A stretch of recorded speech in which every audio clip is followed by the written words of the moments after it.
It was a crisp, quiet morning in late spring when I first noticed the envelope wedged in my front door.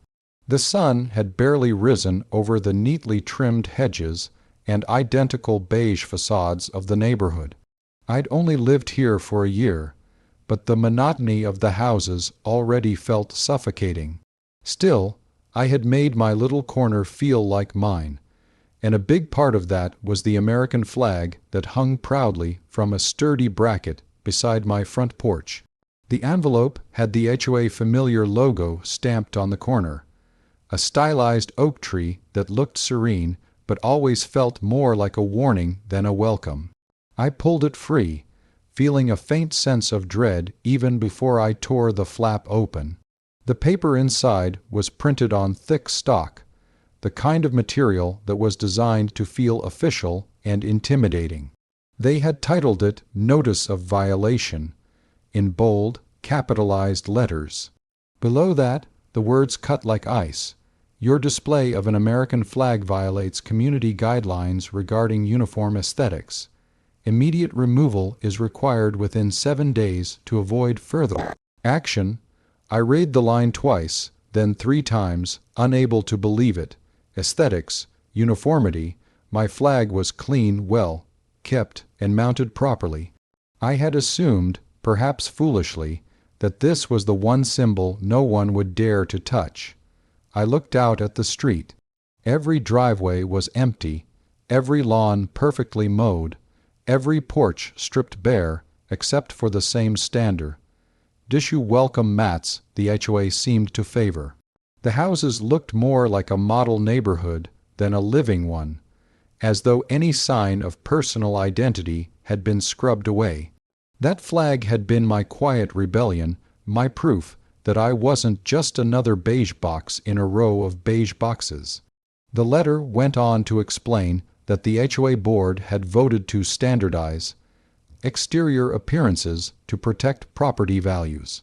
They cited a rule buried deep in the covenants: no exterior ornamentation may be displayed unless expressly approved by the board. That included decorative lighting, statues, and apparently flags, any flags. My gut tightened with frustration. This wasn't about protecting home values. This was about control. Over the next few days, I watched as the HOA flexed its power elsewhere.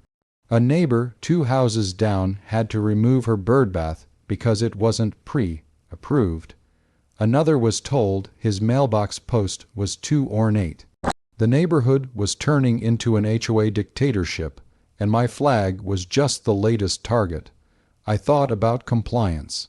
I thought about quietly taking it down, folding it neatly, and avoiding trouble. But the thought made me feel like I was betraying something, not just my principles, but my right to quietly, proudly display what mattered to me. By day 4, I'd decided I wasn't going to remove it, not because I wanted a fight for the sake of a fight, but because this was wrong. I started digging into the HOA rules, really digging. Late nights were spent scrolling through scanned PDF of the bylaws, old meeting notes, and amendments. My eyes ached from staring at my laptop, but slowly I began to see cracks in their armor. The covenants were specific in some areas and laughably vague in others. They used sweeping language that could technically apply to anything, but they also contradicted themselves in strange ways. One clause stood out. It was buried on page 47 under seasonal and thematic displays. It allowed temporary decorative displays for up to 21 days without pre-approval, as long as they did not obstruct walkways or pose safety hazards. They gave examples like wreaths, bunting, and seasonal banners, but nowhere did they explicitly ban flags in that category. The more I read, the more I realized something. The HOA own rules might allow me to keep my flag if I played my cards right. I just had to be clever. Still, the deadline loomed. 7 days would come fast, and if I didn't act, the HOA could start fining me, or worse, place a lien on my house. The night before the deadline, I stood on my porch looking at the flag fluttering gently in the breeze. My mind raced with possibilities. I didn't just want to win. I wanted to win in a way that would make the HOA regret ever sending that letter. And then it hit me, the loophole, the perfect, undeniable, iron-clad loophole, the kind of loophole that would keep my flag flying and leave the HOA completely powerless to stop it. But pulling it off would take some preparation, and once I did it, there would be no going back. The sun set, and I went inside, already mapping out every step in my head. Tomorrow, the real fight would begin.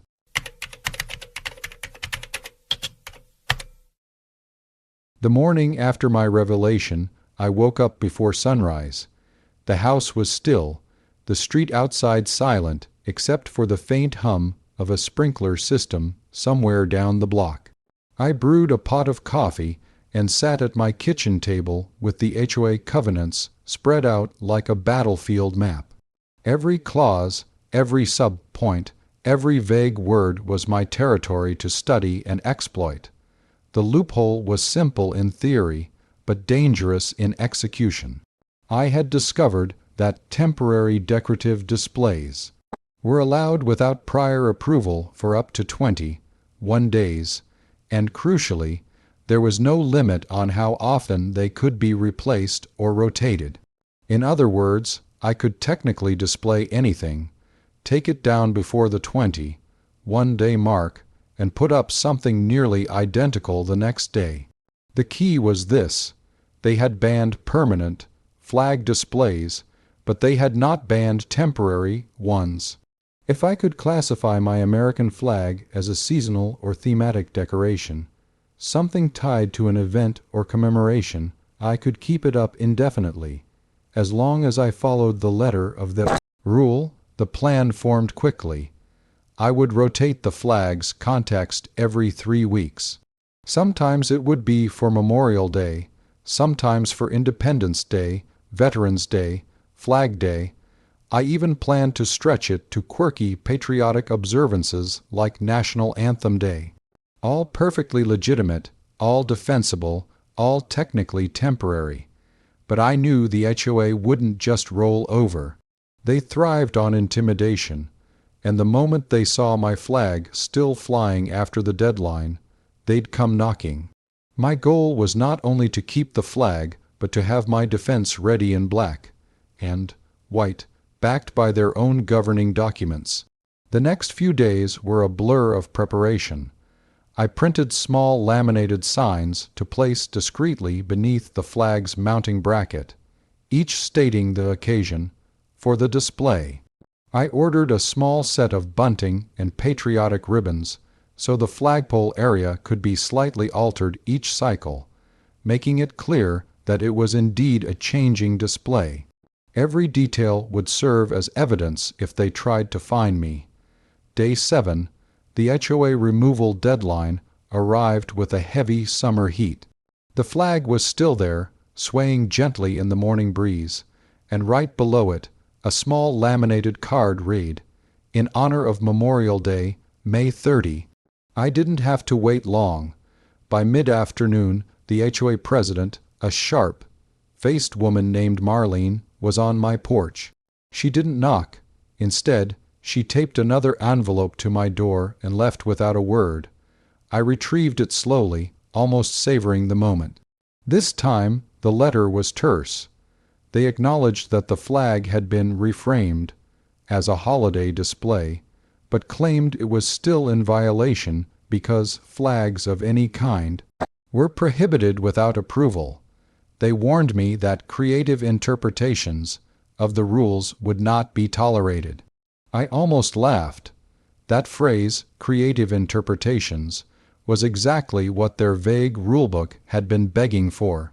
And now I had their own words confirming that they saw the change as a new display, not the same one. That distinction mattered more than they realized. I drafted my response with care, citing the specific seasonal and thematic displays. Clause, the absence of any prohibition on holiday flags, and the 21-day allowance.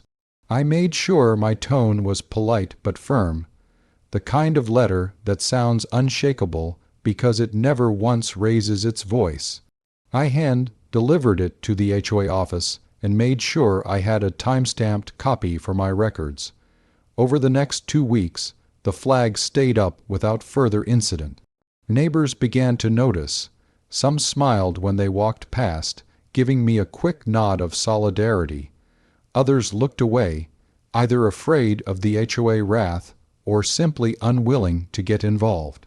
I heard whispers about the flag fight and how the board was fuming, but couldn't find a way to shut it down without rewriting the rules entirely. By day 21, I took the flag down, but only for an hour. I replaced it with the exact same one, but now the laminated sign read, "In celebration of Flag Day, June 14." The bunting had been rearranged, the ribbons swapped out. Technically, it was a new display. Technically, I was still in compliance. That evening, I spotted Marlene driving slowly past my house, her eyes locked on the porch. The expression on her face was priceless, a mix of disbelief and barely contained frustration. She knew I had found a crack in their fortress, and I was dancing right through it. But I also knew this wasn't over. The HOA would be meeting soon, and if I was right, my flag would be the centerpiece of their agenda. They could try to rewrite the rules, close the loophole, or even escalate to legal threats. The difference now was that I was ready. And by the time they made their next move, I had an even bigger plan brewing, one that would make my little loophole look like child's play. The HOA board meeting was scheduled for a Thursday evening in the community clubhouse, a squat, beige building tucked at the end of a cul-de-sac. From my living room window, I could see residents trickling in, some carrying folders, others clutching cups of coffee like they were bracing for battle. I didn't attend, not because I wasn't interested, quite the opposite. I knew they'd be discussing my flag. I also knew that by not showing up, I'd force them to debate without the satisfaction of confronting me directly. That night, I sat on my porch as the meeting dragged on inside the clubhouse. The summer air was thick with humidity, and the cicadas hummed like a restless audience. Around 9, the board members began to leave, their faces tight with frustration. Marlene walked to her SUV, clutching a folder so hard her knuckles were white. The next morning, I got the new letter. It was longer than the others, and this time they had clearly involved the HOA lawyer. They claimed the seasonal and thematic displays clause did not apply to flags because flags are a separate category of display, subject to special restrictions. They cited federal guidelines, specifically the United States Flag Code, but twisted it to suggest that the HOA had the right to enforce stricter local rules. And then came the threat. Failure to comply will result in a $50 per day fine, retroactive to the original violation date. I knew what they were doing. They wanted me to panic, to imagine the fines stacking up until they had the leverage to place a lien on my property. This was the nuclear option of HOA enforcement, and for most homeowners it worked. But here's the thing about threats. They only work if the target believes them. I spent the rest of the day drafting my counterattack. My research had already uncovered something the HOA seemed to have overlooked. A federal law known as the Freedom to Display the American Flag Act of 2005. The law explicitly prohibited HOA from restricting homeowners from displaying the U.S. flag on their property, provided it was displayed in accordance with the flag code. The HOA could regulate time, place, and manner to a degree, but they could not outright ban it. Their uniform aesthetics argument was suddenly not just petty, it was illegal. I prepared my written response with surgical precision.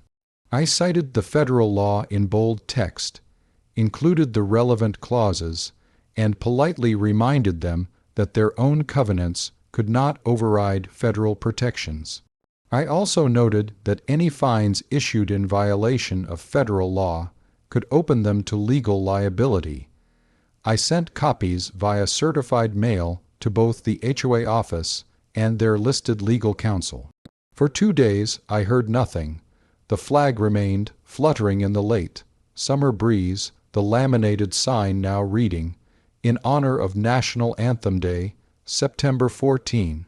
Then came the retaliation, not through official letters this time, but through petty harassment. First, my trash cans were cited for being visible from the street. Even though they were in the same location they'd been since I moved in. Then, I got a notice that my lawn was inconsistent in color and required reseeding. A neighbor mentioned seeing Marlene and another board member walking past my property with clipboards, taking notes like inspectors at a crime scene. It was clear they were trying to wear me down through sheer annoyance, death by 1,000 paper cuts. But instead of breaking me, it hardened my resolve. If they wanted to play petty, I'd play strategic. I began documenting everything, every letter, every notice, every photograph of my violations. I kept a binder with timestamps and corresponding photos proving the claims were bogus. I even installed a small camera facing the street to record any board members approaching my property. By week's end, the binder was thick enough to slam down on a desk with a satisfying thud. The HOA might have thought they were dealing with just another homeowner who'd cave under pressure. But now I had more than just a flag to protect. I had a case building, and I was starting to realize that my fight could do more than just keep one flag flying. It could change the way the entire neighborhood saw the HOA.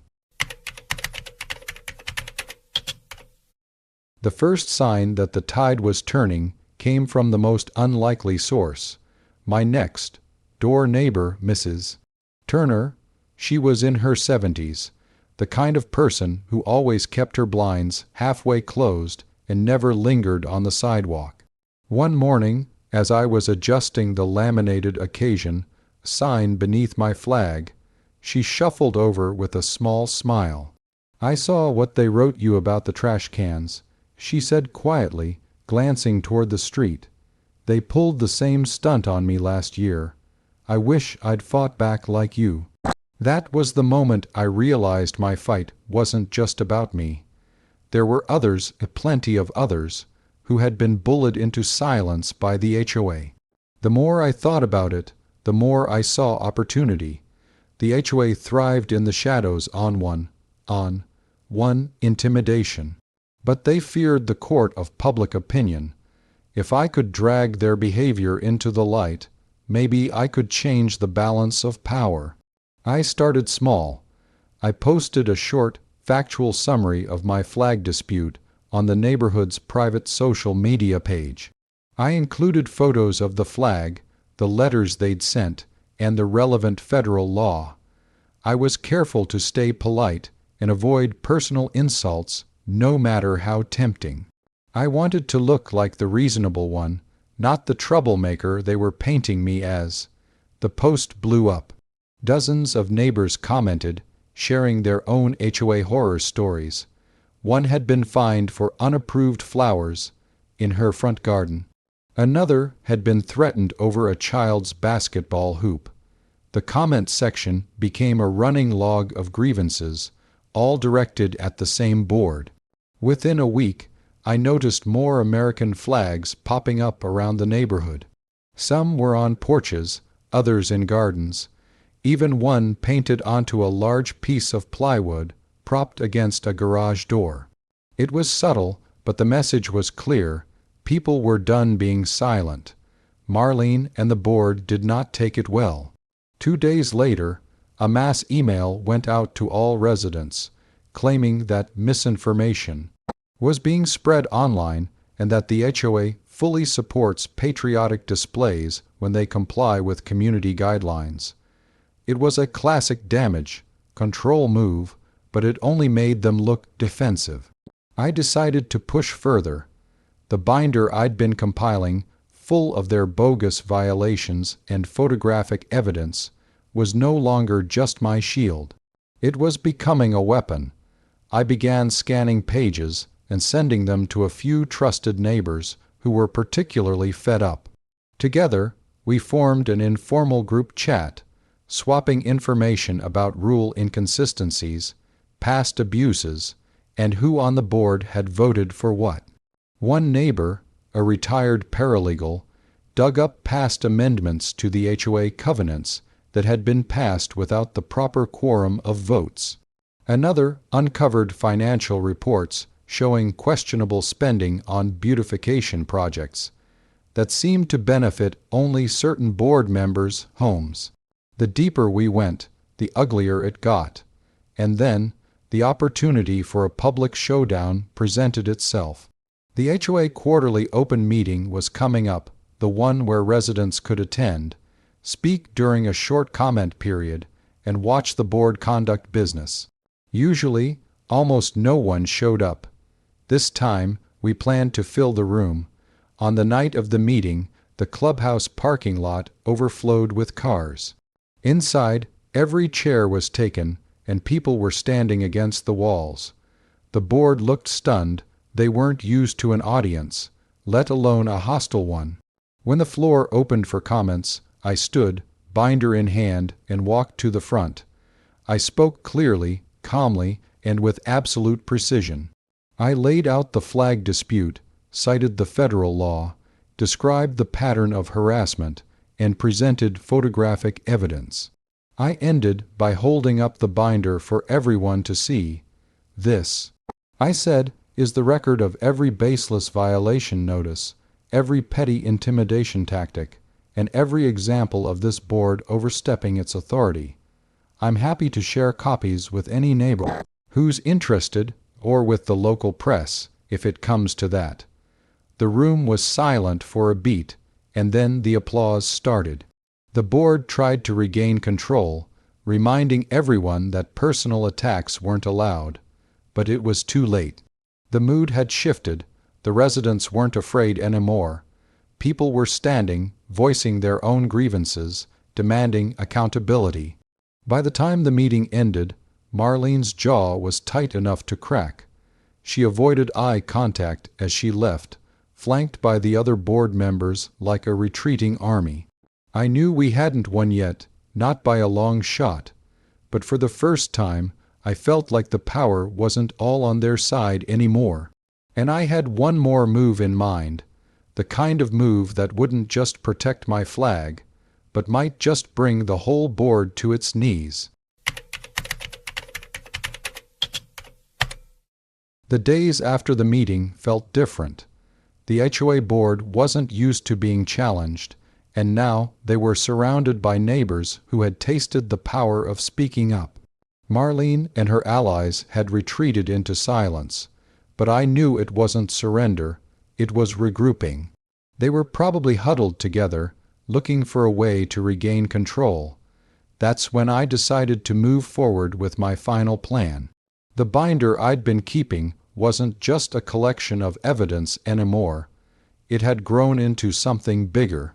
Between my own documentation and what neighbors had given me, we now had proof of covenant violations by the board itself, questionable spending, and instances where they had amended rules without the proper quorum. In HOA terms, these weren't just mistakes.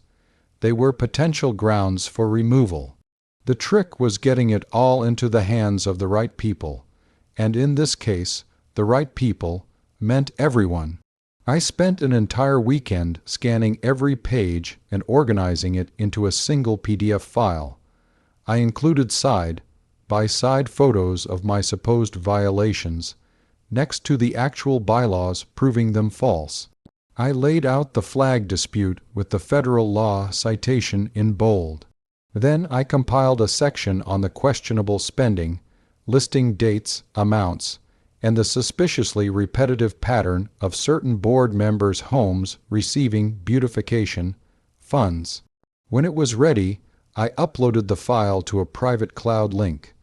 Then, on Monday morning, I drafted a calm, professional email addressed to every homeowner in the community.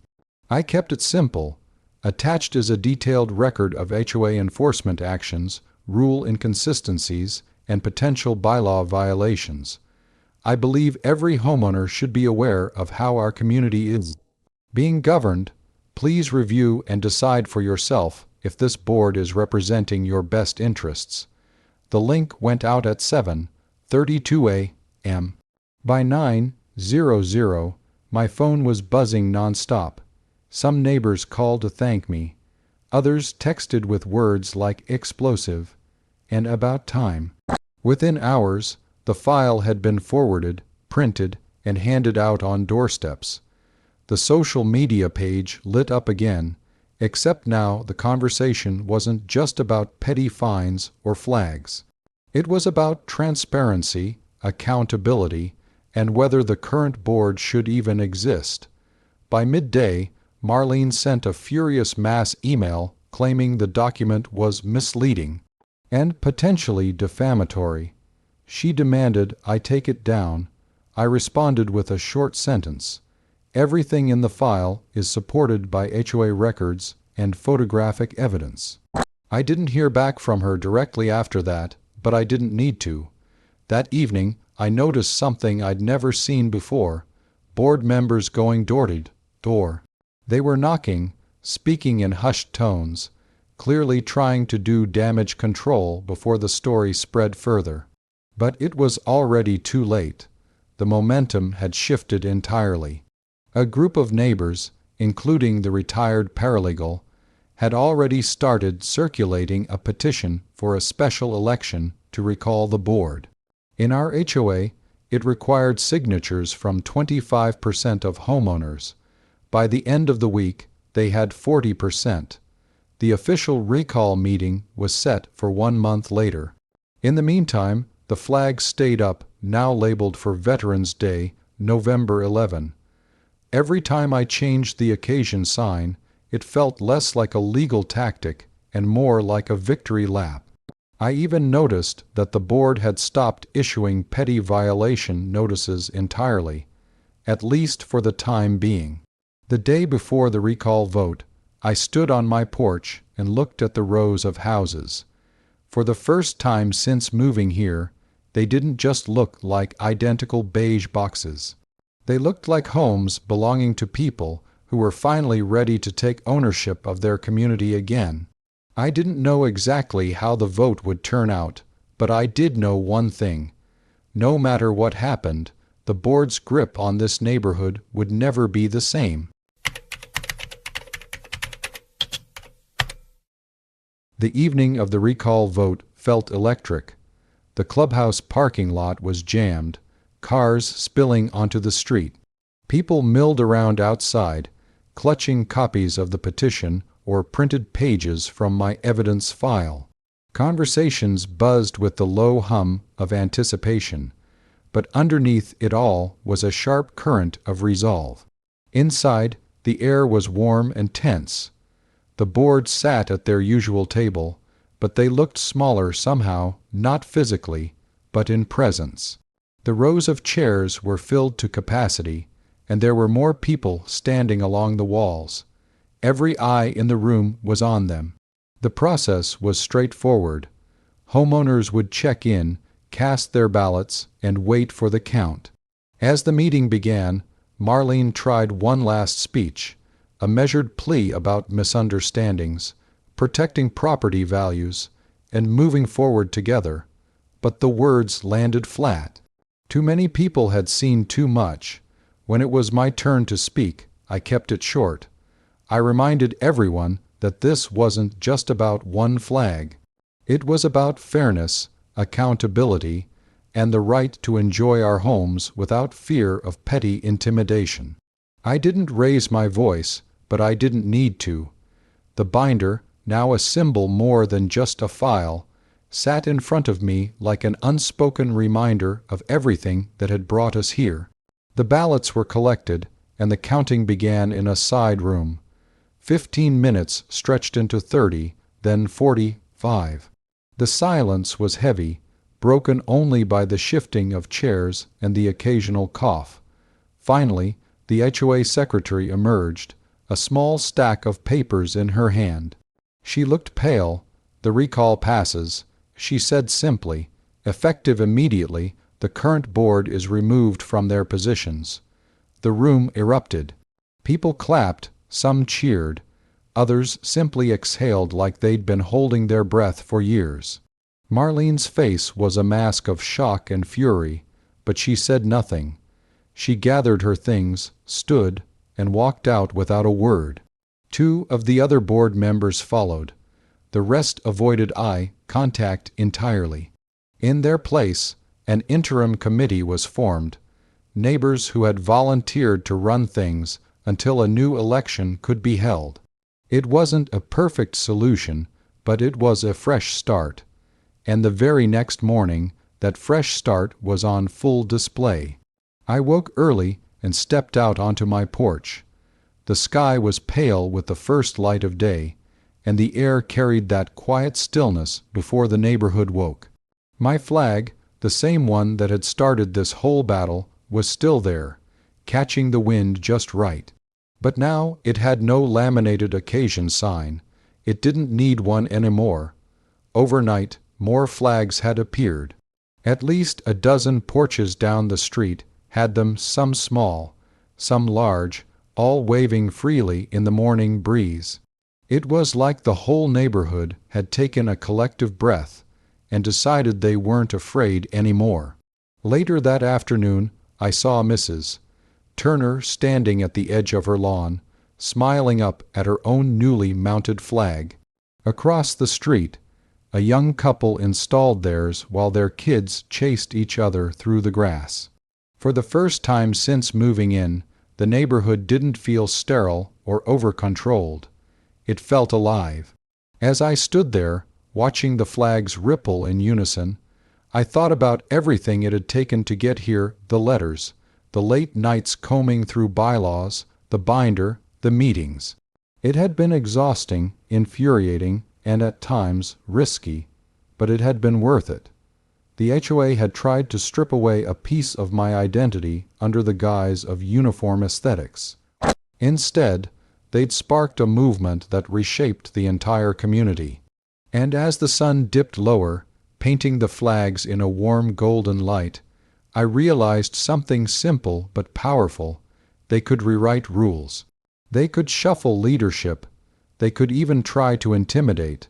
But this was my home, and my flag would always fly here.